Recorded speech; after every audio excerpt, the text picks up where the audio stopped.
Halo, assalamualaikum warahmatullahi wabarakatuh. Waalaikumsalam warahmatullahi wabarakatuh. Selamat siang, Bu Selamat Risma. siang. Bertemu lagi kita ya. Iya, betul sekali. Kali ini pertemuan ketiga ya, Bu? Iya. Ya, akuntansi manajemen ya. Betul. Ini nanti bab ketiga itu membahas tentang apa, Bu?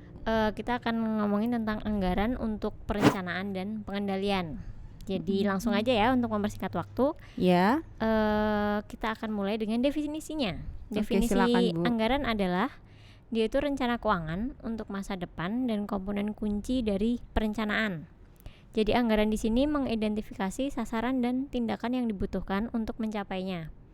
Hal yang diperlukan ketika sebelum menetap anggaran itu dia harus menentukan rencana strategik dulu, kemudian menentukan tujuan jangka panjang, kemudian tujuan jangka pendek, rencana jangka pendek, baru dia akan untuk menentukan anggaran kayak gitu. Gitu ya. Untuk siklusnya nanti bisa dilihat ya, di sini sudah ada siklusnya, ada siklus perencanaan dan siklus pengontrolan. Ya udah Seperti ada itu. di PPT ya. Betul sekali. Terus yang kedua itu kita akan menjelaskan tentang manfaat anggaran. Jadi di Ya. sini anggaran itu tidak hanya sebagai berfungsi sebagai perencanaan, tapi dia juga informasi untuk pengambilan keputusan. Kemudian dia standar untuk evaluasi perencanaan, kemudian juga dia untuk meningkatkan komunikasi dan koordinasi. Karena gini, misalkan perusahaan itu punya rencana strategik yang misalkan bagus, katakanlah untuk keunggulan biaya gitu kan. Tapi kalau tidak ditafsirkan dalam bentuk anggaran, untuk karyawannya kan juga bingung ya. Maksudnya kita mau keunggulan biayanya dalam bentuk apa? Kita mau mengefisienkan biaya itu seperti apa sih? Duit-duitannya gimana sih ya? Kayak gitu. Ya. Ditafsirkan ke anggaran, kemudian nanti jadi pada tahu gitu. Oh, ternyata efisiensi biaya yang akan kita lakukan seperti ini, seperti ini, seperti ini. Jadi ada langkah-langkahnya seperti itu. Oh ya. Kemudian jenis anggaran itu sendiri itu ada master budget, jadi anggaran keseluruhan. Terus di master budget itu dia masih dikategorikan menjadi dua, yaitu operating sama financial. Kalau operating itu anggaran aktivitas yang dia dilakukan untuk kegiatan produksi. Sedangkan untuk financial itu dia termasuk anggaran kas, kas keluar, kemudian posisi keuangan. Oh iya. Bentuknya seperti itu. Kemudian suatu perusahaan itu juga biasanya mempersiapkan anggaran tahun berikutnya itu pada 4-5 bulan sebelumnya. Jadi nggak dadakan kayak gitu kan. Nah itu ada dua filosofi yang bisa dipakai. Yang pertama anggaran berkelanjutan, yaitu menambah 1 bulan anggaran setiap kali anggaran bulan lalu terpenuhi. Jadi semisalkan untuk bulan Januari kita bikin kan sampai 12 sampai Desember tahun ini. Kemudian Januari sudah terpenuhi. Nah, kita tambahkan lagi. Jadi kita bikin Januari tahun 2021.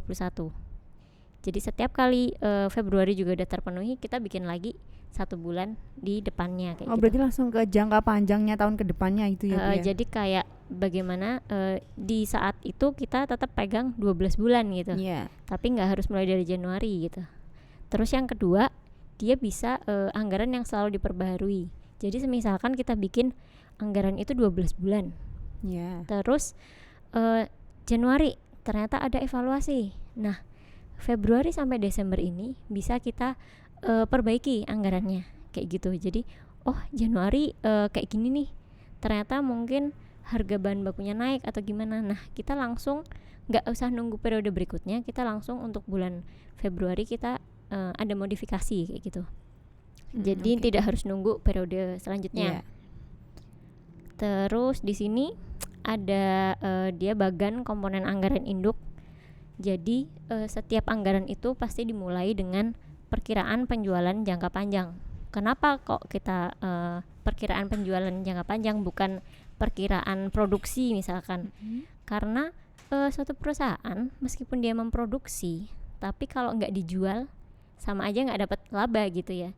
Jadi yang diperkirakan pertama adalah penjualan dulu, baru ketika kita sudah dapat angka penjualannya, kita akan lebih mudah aku mau dapat penjualan misalkan 10 juta. Berapa unit barang sih yang harus aku produksi? Kemudian mengikuti untuk memproduksi segini saya butuh bahan baku berapa sih? Kemudian saya butuh tenaga kerja berapa? Itu akan jadi kayak berkesinambungan seperti betul sekali. Dan dari perkiraan penjualan jangka panjang itu juga bisa dibuat anggaran modal, kemudian yang dia akan dirinci menjadi anggaran kas, anggaran neraca, dan anggaran laporan arus kas, seperti itu. Tadi itu yang anggaran sebagai pengambilan keputusan itu seperti apa, Bu Risma? Kalau anggaran sebagai pengambilan keputusan, misalkan nih seorang pemilik restoran itu dia akan mengetahui pendapatan yang akan diterima. Jadi dilihat dari misalkan anggaran biaya bahan bakunya, misalkan bahan bakunya segini, otomatis dia akan perkiraan ini aja sih, HPP-nya gitu ya, perkiraan berapa, HPP, biayanya berapa ya, gitu ya. Mungkin nanti bisa kita jual misalkan akan kita jual berapa kali, atau nanti jadi kita udah bisa memperkirakan produksinya berapa, kemudian nanti laba yang kita dapatkan tuh berapa, kayak gitu. Seperti itu. Terus di sini juga ada disebutkan bahwa ada dibandingkan dengan meniadakan menu tersebut, pemilik resto itu tadi ada menyediakan menu yang bisa mengganti bahan baku yang mahal dengan bahan baku yang lebih murah. Misalkan nih udah dibikin anggarannya, kita mau bikin menu nasi goreng misalkan, ternyata bumbunya ada yang lebih murah loh ini, dengan misalkan kualitasnya hampir sama. Jadi mendingan karena ini mahal nih, kita ganti aja nih yang dia tuh rasanya mirip tapi lebih murah, kayak gitu. Nah itu dia bisa untuk informasi sebagai pengambilan keputusan, seperti itu. Oke, berarti kita lanjut ya. Kita lanjut ke ini sistem penyusunan anggaran. Jadi di sini ada 3. Yang pertama tradisional, itu berdasarkan dari anggaran tahun sebelumnya. Jadi dia biasanya tahun berikutnya itu dia hanya berdasarkan tahun sebelumnya dikasih markup gitu, berapa persen gitu. Terus kemudian ada zero based budgeting. Kalau ini dia per tahunnya itu mengevaluasi lagi, jadi kayak membuat biaya anggaran baru seolah-olah tahun kemarin tuh dia belum bikin, kayak gitu. Selalu kayak gitu. Kemudian untuk yang planning, programming and budgeting system, PPSB, ini jangan salah ya, jangan kebalik PSBB ya kalau sekarang. Lagi musimnya PSBB soalnya. Kalau PPSB ini dia mirip, tapi dia cakupannya khususnya itu dia dilihat apakah aktivitas ini menimbulkan manfaat yang maksimal enggak sih untuk perusahaan. Kalau yang zero based budgeting itu kan hanya dievaluasi kira-kira yang ini aktivitas ini masuk, aktivitas ini enggak, tapi dia enggak ditelaah lagi apakah aktivitas itu memberikan manfaat yang maksimal, kayak gitu. Kalau yang di PPSB ini dia dilihat secara rinci, kayak gitu. Untuk langkahnya nanti bisa dibaca, itu ada 4 kan ya. Selanjutnya ini yang menarik. Jadi ada 2 macam pendekatan penyusunan anggaran. Seperti yang kita tahu itu ada top down dan bottom up. Nah untuk yang top down ini yang membuat anggaran itu adalah manajer tingkat atas, yaitu direksi-direksi seperti itu. Kelebihannya apa? Nah kelebihannya di sini dia itu lebih mudah di ACC gitu ya kalau bahasanya. Jadi anggarannya itu gampang di ACC karena yang buat juga direksi atasan, kayak gitu. Nah di sini kelemahannya adalah bagi karyawan bawah atau mungkin manajer lini tengah dan bawah gitu, mereka tidak dilibatkan. Akibatnya mereka cenderung motivasinya itu rendah. Jadi kalau misalnya kita kan ngapain sih aku ini ngikutin atau mencapai target itu, aku aja nggak dilibatkan gitu loh. Tidak dilibatkan dalam penyusunannya, kayak gitu. Tapi di sini kelebihannya lagi yaitu waktu yang dibutuhkan untuk membuat anggaran itu lebih singkat. Karena kita tahu ya kalau misalkan kita mau apa sih, musyawarah gitu. Kalau semakin banyak orang, otomatis akan semakin banyak waktu yang dibutuhkan, dan juga yang jelas mahal ya. Kan untuk menghasilkan satu keputusan, orangnya banyak kan butuh banyak rapat, banyak biaya, waktu yang banyak gitu. Nah di sini untuk top down itu seperti itu, ada kelebihan ada kekurangannya. Kemudian ada bottom up atau grassroots atau akar rumput, itu kebalikannya. Jadi dia menampung, jadi dari lini yang paling bawah sampai ke atas gitu, semuanya dilibatkan dalam pembuatan anggaran. Kelemahannya apa? Kelemahannya jelas itu akan membutuhkan waktu yang sangat panjang, biayanya juga banyak kan ya, karena kan kita tahu kita harus dari bawah sampai ke atas gitu. Nah itu juga tapi di sini dia punya kelebihannya yaitu semua tertampung kayak gitu. Dari mungkin kalau misalnya kita tahu ya, perusahaan kan biasanya sebenarnya yang sangat paham adalah yang biasanya menjalankan gitu yang kan, divisi masing-masing biasanya. Bagian bawah yang ibaratnya kayak langsung terjun dalam kegiatan produksinya gitu. Nah di sini dia dia diikutkan dalam pembuatan anggaran sehingga anggarannya nanti mendekati dengan realisasinya kayak gitu. Nah cuman di sini seperti yang saya sering lihat gitu juga, kebanyakan itu perusahaan sudah menerapkan bottom up ini, cuman dia sebatas formalitas saja gitu loh. Jadi mungkin uniknya di situ. Jadi aku tetap pakai bottom up kok, tapi ternyata ini cuma formalitas aja, kita disuruh duduk tapi pendapatnya tidak didengar. Nah kayak gitu, realisasinya seperti itu gitu. Oke, ini masih mudah ya ini ya untuk teorinya, masih awalan, masih awalan ya. Nanti ada hitung-hitungannya nggak Bu? Ini nanti contoh aja, contoh untuk penyusunan anggaran. Jadi nanti sambil saya pandu ya. Nah ini kayak ada rumusnya gitu ya Bu ya? Ada, nanti ada rumusnya. Tapi nggak usah takut, ini masih mudah. Masih awalan soalnya. Betul. Terus oke. Ini jadi saya akan menjelaskan di sini tentang komponen penyusunan anggaran operasional. Jadi anggaran-anggaran yang dia berkaitan dengan anggaran produksi. Jadi di sini ada 11 komponen. Langsung aja masuk ke pertama, itu adalah anggaran penjualan. Nah, anggaran penjualan ini rumusnya adalah unit dijual dikali harga per unit. Jadi di sini contohnya PT Multiprima itu sebuah pabrik genteng beton untuk industri konstruksi. Nah, dia penjualannya itu berfluktuasi menurut musim. Jadi di sini ada tabel. Nah, itu dibagi menjadi 4 kuartal. Kuartal pertama, 2, 3, dan 4. Kemudian di paling kanan itu ada total setahun. Nah, itu untuk anggaran penjualan ini komponennya ada 3, yaitu unit penjualan, harga jual per unit, dan penjualan total. Jadi di sini unit penjualan itu untuk yang kuartal pertama ditetapkan 2 juta, yang kuartal kedua ditetapkan 6 juta, kuartal ketiga ditetapkan 6 juta juga, yang keempat itu ditetapkan 2 juta. Sementara harga jual per unitnya untuk yang kuartal 1 dan 2 itu 70 rupiah, untuk yang 3 dan 4 itu 80. Jadi itu nanti tinggal dikalikan saja antara unit penjualan dengan harga jual per unitnya. Nanti akan ketemu penjualan totalnya.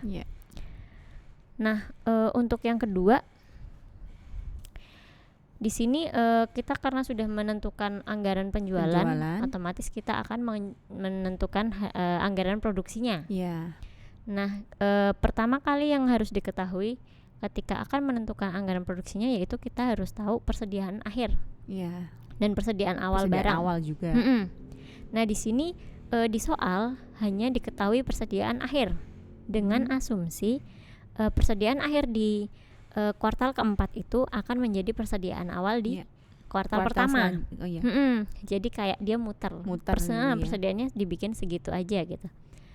Nah, di sini sudah ada ininya, tabelnya untuk yang persediaan akhir. Kemudian kita langsung ke anggaran produksi. Jadi di situ untuk unit penjualannya sama dengan unit penjualan yang ada di anggaran penjualan, kayak gitu.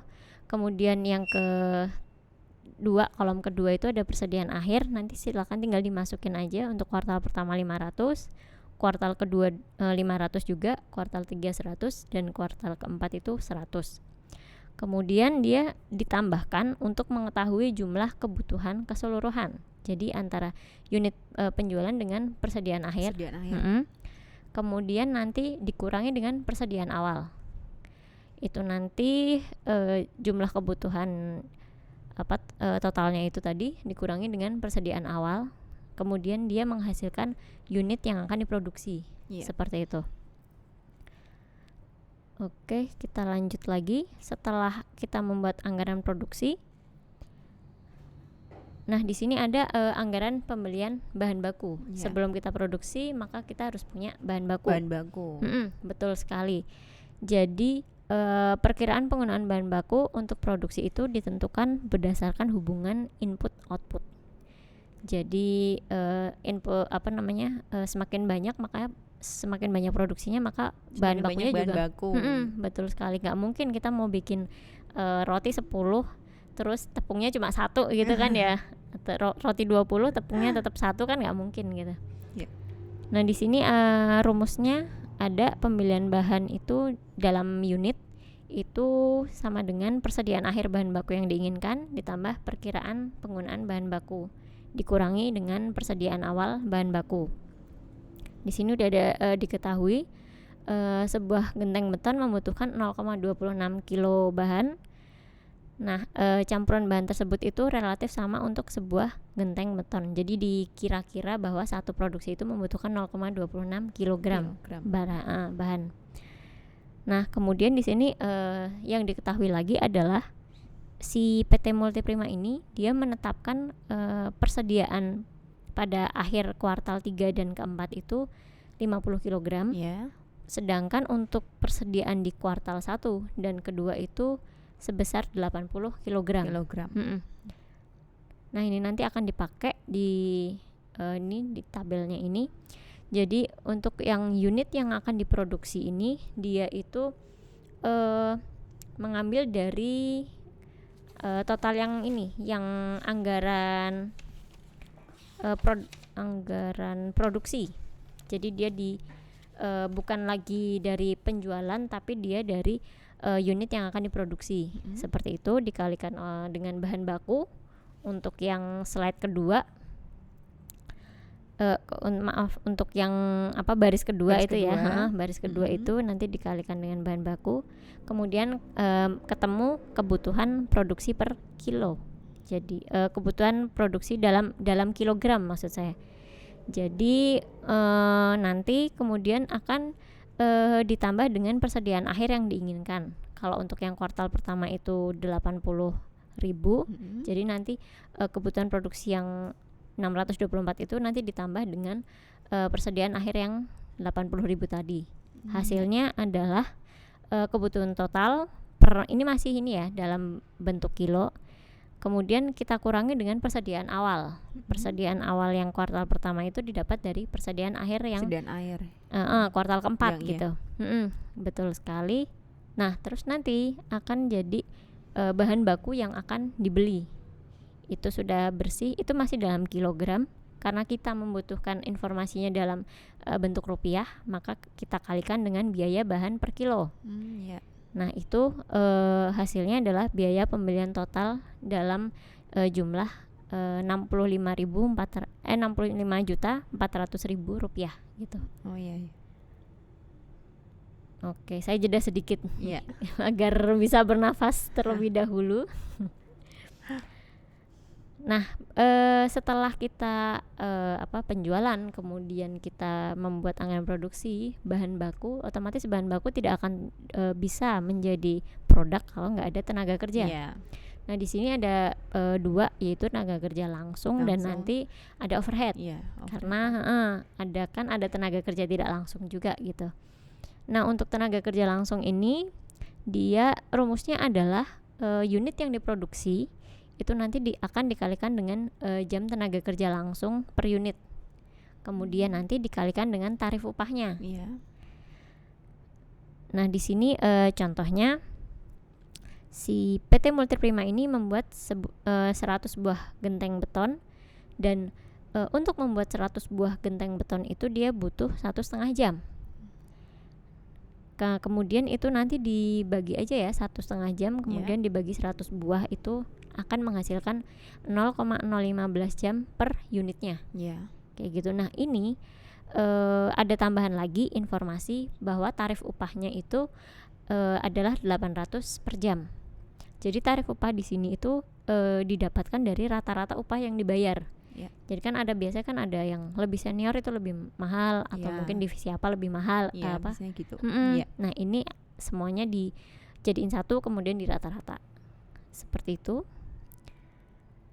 Nah, ini tabelnya bisa dilihat untuk di sini dia juga diawali dengan unit yang diproduksi itu sebesar 2.400.000, 6.000.000, 5.600.000 dan 2 juta untuk kuartal 4 itu didapat dari anggaran unit anggaran produksi dari yang ini ya, paling bawah itu unit yang akan diproduksi. Itu nanti dikalikan dengan jam tenaga kerja langsung, kemudian akan menghasilkan kebutuhan jam kerja total.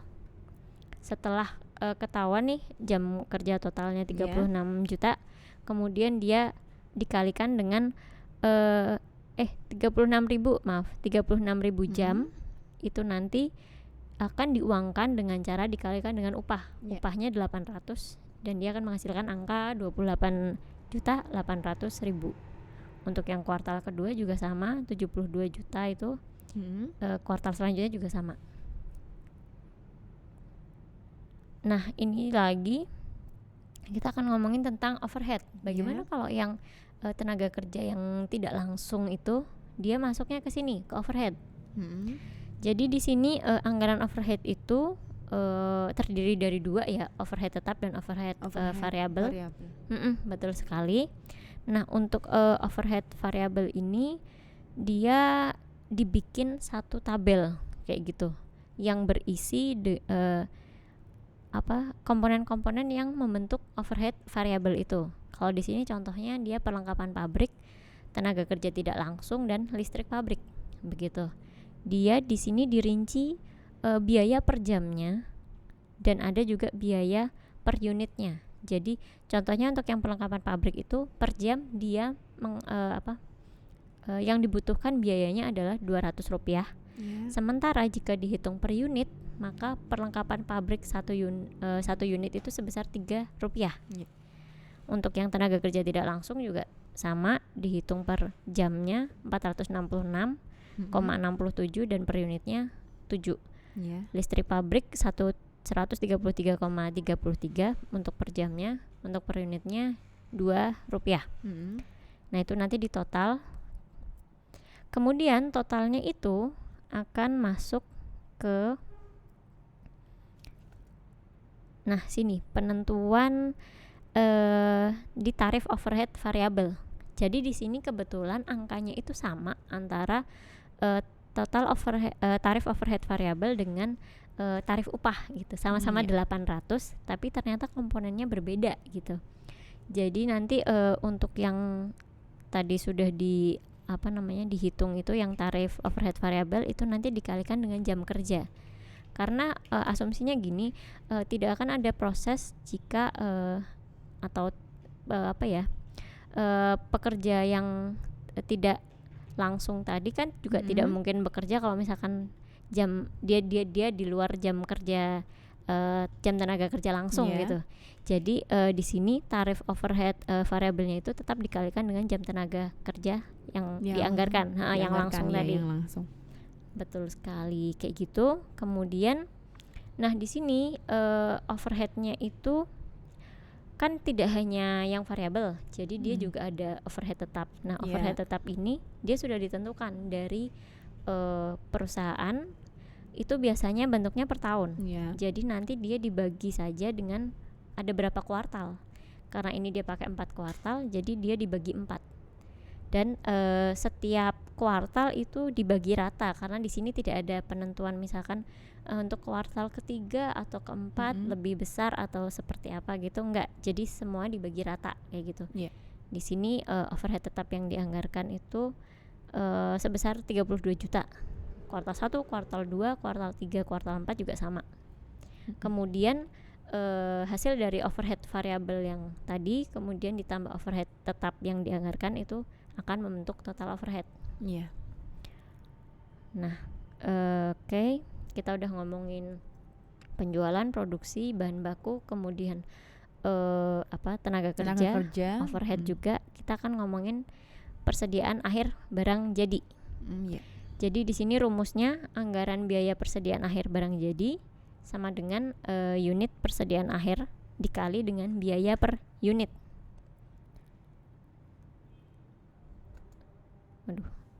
Nah, ini dia. Jadi di sini perhitungannya itu sudah dirinci per unit ya. Kalau yang tadi kan kita masih gelondongan. Berapa ratus ribu unit gitu. Kalau sekarang dia udah dibikin per unit kayak gitu. Jadi dihitung di sini ada perhitungan biaya bahan baku itu 0,26 kilo itu dari soal. Kemudian yang 100 ini tarifnya. Kemudian untuk tenaga kerja langsung itu juga sudah di anggaran ini ya, anggaran tenaga kerja langsung itu jamnya 0,015 dikali dengan upahnya 800. Kemudian untuk overhead juga sama, itu variabel. Untuk yang variabel itu dari jam tenaga kerja langsung dikali dengan biaya overheadnya. Kemudian untuk yang tetap, overhead tetap itu jam tenaga kerja langsung dikali dengan overhead tetap yang dianggarkan keseluruhan dibagi dengan jam kerja langsung yang dianggarkan. Jadi itu udah di tabel bawah udah ada ini ya, udah ada caranya, udah ada contohnya kayak gitu, khusus yang variabel overhead tetap. Nah itu akan membentuk jumlah biaya per unit, yang nantinya jumlah biaya per unit itu akan dikalikan dengan jumlah unit yang akan diproduksi. Kalau di sini contohnya 100.000. Nah di sini ada kesalahan penulisan sedikit, jadi totalnya itu seharusnya 5.800.000 karena kelebihan 100 di situ. Karena udah ngantuk ya nulisnya. Oke, masih kuat ya? Banyak hitung-hitungannya berarti yang materi ini ya Bu ya? Jadi ini karena dia contoh, jadi saya banyak menjelaskan karena kan mungkin saya juga paham sih ini dari mana ya, apakah ini dari soal atau ini dari perhitungan sebelumnya. Nah itu dia, sebenarnya kalau untuk hitungannya itu mudah, cuman karena ini dia anggarannya ada 11 gitu, jadi banyak banget. Iya benar. Ini hampir sama kayak materi lab anggaran ya Bu ya? Oh iya. Di semester 5 kan ini kan? Iya benar sekali. Jadi ada ini ya, berkesinambungan. Betul sekali. Oke, nah kita udah ngomongin ini tadi dari awal penjualan, produksi, kemudian bahan baku, tenaga kerja, overhead, sampai barangnya sudah jadi ya, persediaan. Kemudian kita akan ngomongin HPP nih. Ketika mau dijual otomatis harus ada harga pokok, harga pokok penjualan. Nah ini di sini semua angka yang ditulis di tabel ini merupakan sudah disetahunkan. Jadi dalam bukan lagi periode atau bukan lagi kuartal, tapi sudah disetahunkan kayak gitu. Bahan baku itu juga itu dari anggaran bahan baku, pembelian bahan baku, kemudian tenaga kerja juga dari anggaran tenaga kerja langsung, kemudian overhead juga sama. Jadi itu totalan dari anggaran-anggaran yang sudah dirinci di depan tadi. Kemudian di sini ada tambahan soal. Nah di sini diketahui persediaan awal barang jadi. Nah ini angka ini kan kadang angka ini dapat dari mana sih? Di depan nggak ada. Nah itu dari soal ya, 5.500.000 itu dari soal. Nah kemudian dia akan menambah biaya produksi yang dianggarkan itu, dan dia menjadi ini persediaan tersedia dijual itu menjadi 933.500. Jadi totalan di atas, kemudian di total segitu dikurangi dengan barang dikurangi dengan persediaan akhir barang jadi. Iya. Itu dari anggaran persediaan akhir barang jadi Iya. yang tadi. Nah, kemudian itu juga dikurangi, dia membentuk HPP yang Iya. dianggarkan. Seperti itu. Nah, di sini untuk anggaran biaya pemasaran, kemudian anggaran biaya riset dan pengembangan, dan anggaran biaya administrasi itu kebanyakan adalah angkanya dari soal. Kenapa kok gitu? Karena anggaran biaya pemasaran itu kan dia sangkut pautnya sedikit ya dengan produksi. Jadi dia hanya yang sama itu hanya unit penjualan yang direncanakan. Selebihnya itu untuk biaya pemasaran, biaya variabel, biaya pemasaran tetap itu dia punya perhitungan sendiri dan tidak ada hubungannya dengan produksi gitu. Kan Bu, kok banyak banget. Ini sebenarnya sebenarnya tuh yang ada sangkut paut dengan di depan tuh cuman atas doang gitu. Yang bawah tuh cuman ini dari soal gitu. Kemudian lagi untuk yang anggaran biaya riset dan pengembangan itu juga semuanya dari soal. Dia ada 3 komponen, gaji, desain, yang kemudian ada total biaya riset dan pengembangan itu juga dari soal gitu. Terus kenapa sih Bu kok kita harus pakai ini? Karena ini perhitungan yang terakhir ini dia akan membuat anggaran laporan laba rugi. Seperti yang kita tahu untuk anggaran laporan laba rugi kan ada penjualan, kemudian dikurangi HPP, kemudian akan menghasilkan laba kotor, kemudian dikurangi biaya operasional, kemudian akan menjadi laba operasi. Nah, itu tadi 3 anggaran tadi yang sebenarnya perhitungannya sebenarnya cuman soal gitu aja, tapi dia butuh dimasukkan untuk membuat anggaran laporan laba rugi ini. Nah, di sini bisa dilihat untuk penjualannya ini juga sama dari anggaran penjualan totalan, kemudian HPP juga dari total setahun, kemudian untuk laba kotor itu hasil dari pengurangan penjualan dikurangi HPP. Kemudian lagi laba kotor ini akan dikurangi dengan jumlah biaya pemasaran, biaya riset, dan biaya administrasi. Hasilnya adalah sebesar 153.600.000 yang itu itu kan merupakan laba operasi yang dia akan dikurangi semisalkan perusahaan itu mempunyai biaya bunga, itu bisa ditambahkan di situ. Jadi akan dikurangi dengan biaya bunga, kemudian akan terbentuk laba sebelum pajak sebesar 149.400 dikurangi pajak penghasilan, karena di sini pajak penghasilannya bukan berupa persen, jadi langsung angka. Jadi misalkan kalau teman-teman mahasiswa besok ada soal yang pajak penghasilannya misalkan 30%, nah itu 30% dikalikan saja dengan laba sebelum pajak kayak gitu. Nah, itu nanti akan dikurangi, kemudian dia akan membentuk laba bersih. Nah, di situ dari situ kita tahu bahwa perusahaan sudah bisa merencanakan akan laba berapa sih dia nanti. Seperti itu. Jadi untuk kalau teorinya kan gampang ya, kita bikin anggaran, kita bisa tahu nih labanya berapa. Tapi untuk step-stepnya tidak sesingkat itu gitu. Perhitungannya gitu ya, Bu. Iya, betul sekali. Nah, ini di slide berikutnya saya hanya membandingkan sedikit antara anggaran statis dan anggaran fleksibel. Anggaran statis itu dia adalah disusun berdasarkan tingkat aktivitas tertentu. Jadi semisalkan perusahaan itu bikin anggaran, ya udah misalkan penjualannya 3 juta, ya udah 3 juta aja. Nah, kelebihannya apa? Kelebihannya murah ya, karena dia cuma bikin anggaran pada satu aktivitas aja. Tapi kekurangannya adalah ketika misalkan perusahaan ternyata dia produksinya itu 3.500.000 gitu. Jadi tidak bisa dibandingkan karena anggarannya 3 juta. Biaya dengan komponen biaya misalkan A, B, C, D. Sementara yang realisasinya adalah 3.500.000. Komponennya juga A, B, C, D. Kita kan nggak mungkin ya misalkan membandingkan biaya orang yang memproduksi satu roti dengan biaya orang yang memproduksi 5 roti gitu. Karena gitu kan beda. Kayak tadi in out gitu ya. Jadi in-nya harus sama dengan outputnya kayak gitu. Nah, sementara di sini kelemahan itu bisa ditampung oleh anggaran fleksibel, yang mana anggaran fleksibel itu dia bikin anggaran pada perkiraan kisaran aktivitas tertentu. Jadi misalkan dia bikin kira-kira nih perusahaan itu bakal ngejual berapa.